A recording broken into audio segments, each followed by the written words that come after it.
So you've sent over some really interesting material this time. It all seems to circle around this core question. Why do we quit things so easily? And maybe more importantly, how can we actually learn to persevere? Yeah, it's a fundamental challenge, isn't it? It affects pretty much anyone trying to achieve something, whether that's, personal or professional. Absolutely. So for this deep dive, our mission really is to dig into that source material you sent. We want to pull out the main reasons people give up Hmm. and then crucially find those actionable strategies for sticking with it, just focusing on what's in the material you provided. Right. Keep it focused, get to the heart of it without overwhelming you, the listener. Exactly. Give you the insights you need, nice and clear. Sounds good. It's fascinating stuff, really practical. The source material doesn't just offer, vague encouragement. It looks at the real psychological hurdles. Okay, let's jump in then. One thing that stood out immediately is just how normal quitting is. It really is common, almost feels like the default sometimes. Yeah.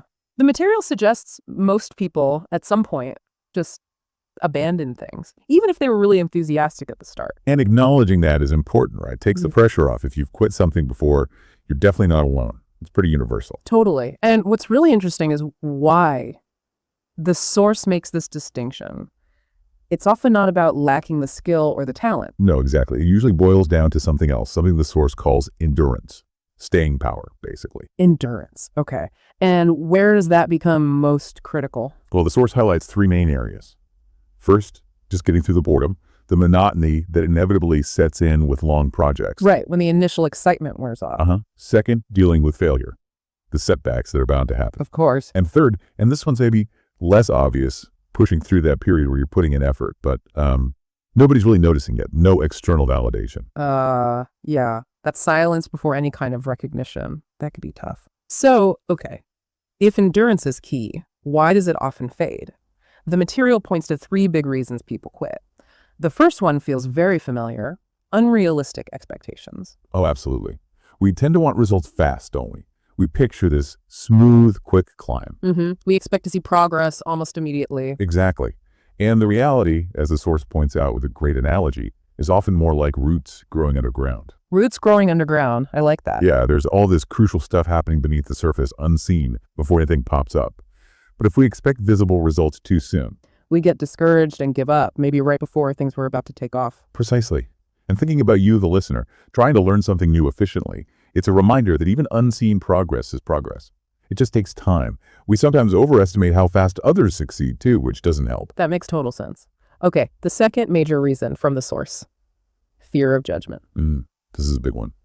And it's often about potential judgment, right? What people might think. Yeah, not even actual criticism, just the worry about it. Exactly. And the source suggests this fear, this anticipation, probably kills more dreams than actual failure ever does. Wow. We get so hung up on what others might say or think if we stumble that we don't even try, especially when you're learning something new, feeling vulnerable. That resonates.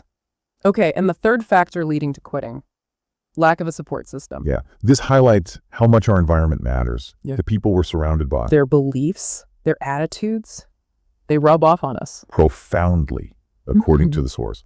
If your close circle doesn't get it, or worse, doubts you, it's incredibly hard to keep believing in yourself and stay committed. Their negativity can sort of seep in. It really can. Which leads to a good question for you listening. Think about your own network. When you hit a wall, do the people around you lift you up, or do they maybe unintentionally make it harder? Definitely food for thought. Okay, so those are some key reasons why people quit: unrealistic expectations, fear of judgment, lack of support. But the material doesn't just stop there, thankfully. It also looks at what makes the difference for those who do manage to stick it out. Right. The strategies of the persistent. Yeah, the mechanics of perseverance, you could say. So let's shift focus to that. What do people who keep going do differently? Well, one of the most powerful ideas in the source is this emphasis on discipline over motivation. Discipline over motivation. Okay, tell me more. We often wait to feel motivated, right? For that burst of inspiration. But feelings are unreliable. They come and go. True. So the source says people who persevere tend to rely more on systems, on routines. They take action consistently, whether they feel like it or not. It's about building the habit, not chasing the feeling. Exactly. It's about having structures in place, like planning when and where you'll do something specific that makes it more likely to happen. Very practical. I like that. Okay, what else helps people stick with it? Celebrating small wins. This came up as really important. Oh yeah, why is that? Because if you only focus on the huge, distant end goal, the journey can just feel overwhelming, discouraging even. Right, you can get bogged down. But if you acknowledge and appreciate the small steps forward, those little milestones, It gives you a sense of progress, keeps you going. precisely, it fuels you. It breaks the big goal down into manageable chunks. Maybe you can think about a small step you've taken recently that you could acknowledge. Yeah, that's a good exercise. And the final key element the source mentions for perseverance. It's about your internal dialogue, your self-talk. How we talk to ourselves. Massively influential. Source contrasts thoughts like, ugh, I just can't do this, with something more like, okay, this is hard, but I can figure it out. That shift from helplessness to problem solving. Exactly. It reframes the challenge. You know, telling yourself you have agency, you can find a way. Becoming aware of your own internal monologue during tough times is key. It's like cognitive restructuring, changing those negative patterns. That's really powerful. So based on all this, the source lays out 5 specific actionable steps to help us keep going. Yep, concrete takeaways. Let's go through them. First one, make it daily. Simple but effective.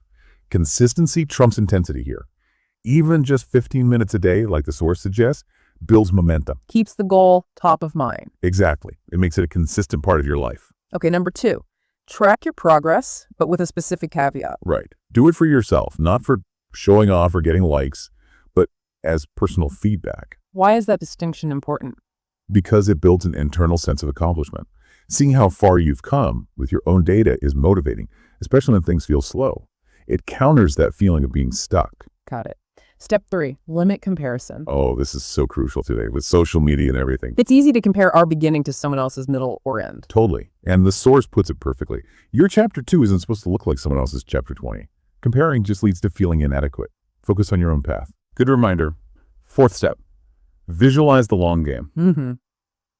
This is about consciously thinking ahead, shifting focus from the immediate struggle to the future reward. How does that help?